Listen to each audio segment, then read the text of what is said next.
৩৩ বছর পর অনুষ্ঠিত হতে যাচ্ছে জাহাঙ্গীরনগর বিশ্ববিদ্যালয় কেন্দ্রীয় ছাত্র সংসদ জাকসু নির্বাচন।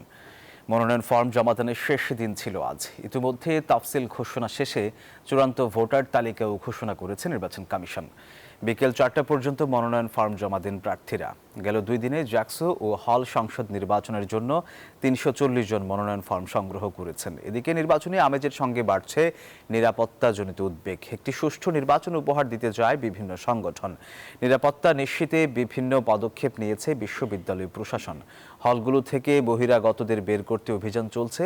২৫ আগস্ট পর্যন্ত ক্যাম্পাসে সব ধরনের সভা সমাবেশ কর্মসূচি ও ২৫ জনের বেশি জমায়েত নিষিদ্ধ করা হয়েছে।